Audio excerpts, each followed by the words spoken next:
Good morning, students.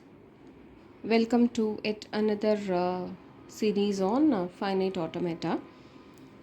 Today we'll start with introducing a finite automata. Okay, this finite automata is going to be a machine. You can assume it is going to be a abstract machine. Okay, so it is far ahead of the current computing machines. Okay, so we call it as an abstract, or we can assume it as an abstract machine.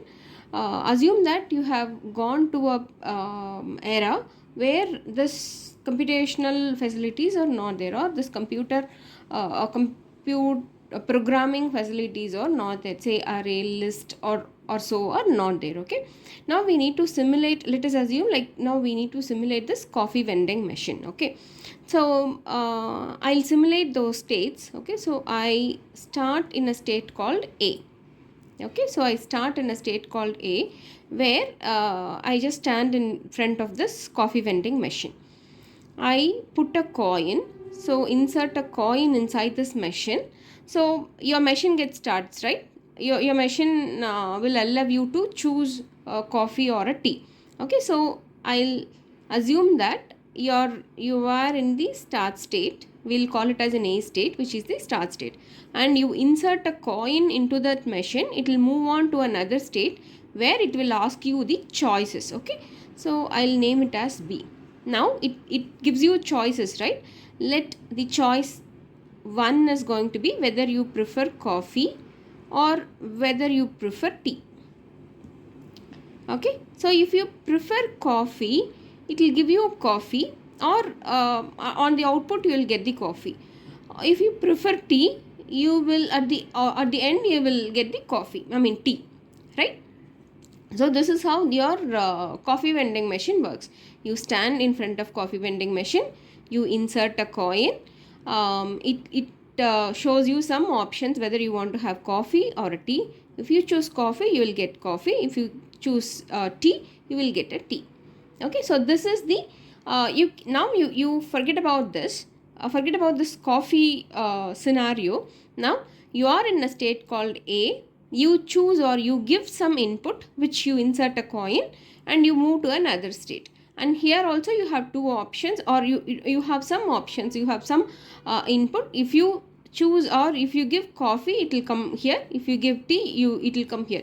If you give milk or so, it does not respond, right? Because that choice is not there.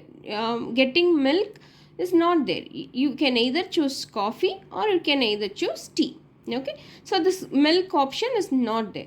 So here this B does not take that choice. Okay, so now this is called abstract machine, or this is called finite automata. Okay, this is what a model of finite automata. And when you choose coffee, which is a right choice, you will come to an end state. Same way, when you choose the tea, it is also a right state, it will come to an end state. So when you choose coffee, your process going to end. Your success in your taking coffee. If you take tea, inserting coin, getting tea, your success in getting tea. So this is called final state. So in this finite automata machine, you have certain conditions. Hope you understand. Okay, so when you start an event, this is called input and this is called output.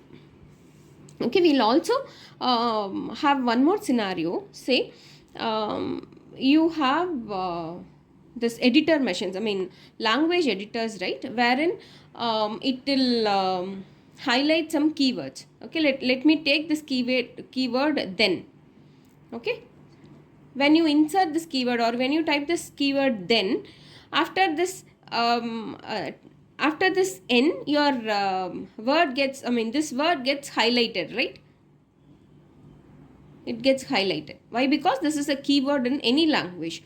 But then when you type THE, this will be in the common color, this will be in white color only. The moment you enter n, this gets into an another color, right? For that also your finite automata machine works. Like from the start state, say 0, you give A, you give T. Okay, it moves to another state. And when you give H, it moves to another state. and when you give E, it moves to another state, and after giving N, it's moved to a final state. It recognizes that this is going to be a keyword, and then your color gets changed in the editor panel. Okay, so this is what a finite automata is all about. This finite automata has two versions. One is definite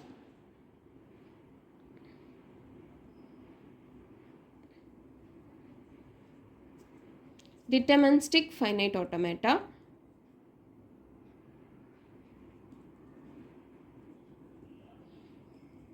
and other one is non-deterministic finite automata. Okay,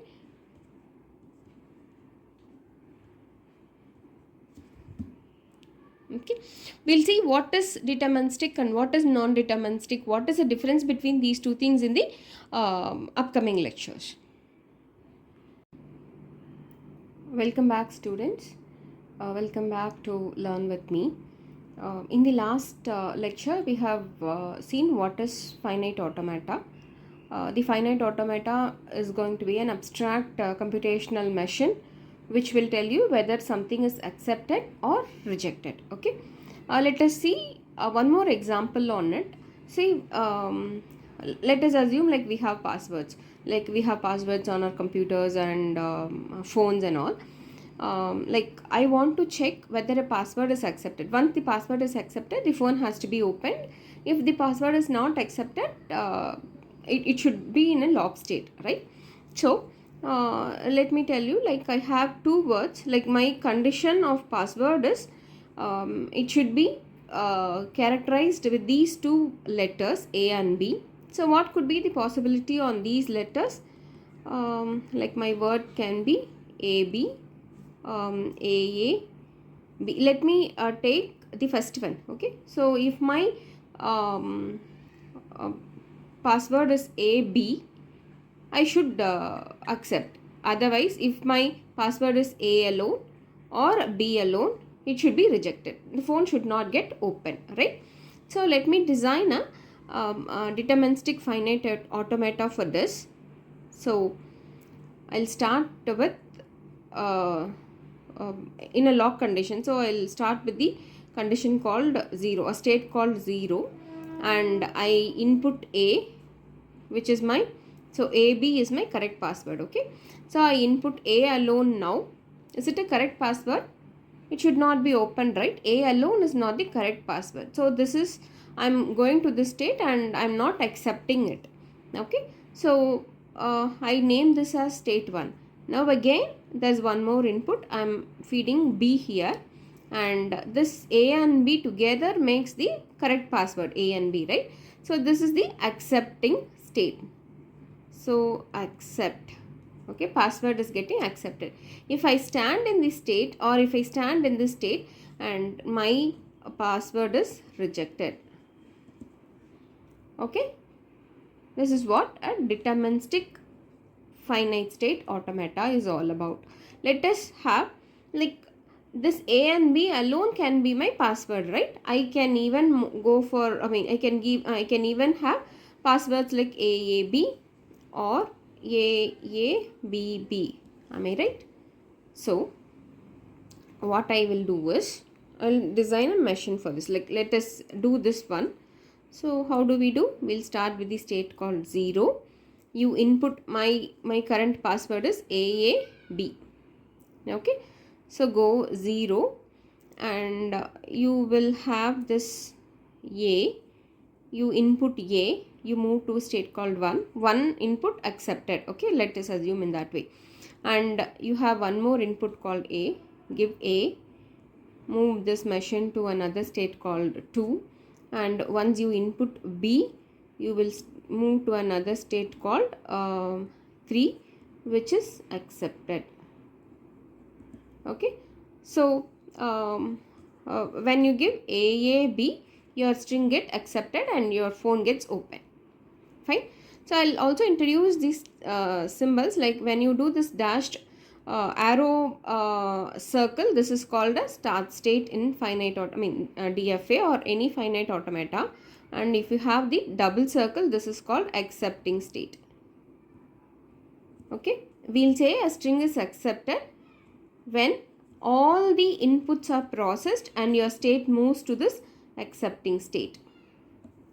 When you process all your inputs, when you complete all your input, you will be, or if you are in the state this, if you are in the final state, we call it as final state. Okay, if you are in the final state, your string is accepted, otherwise rejected. Okay, say for example, I might even have this input called AABB.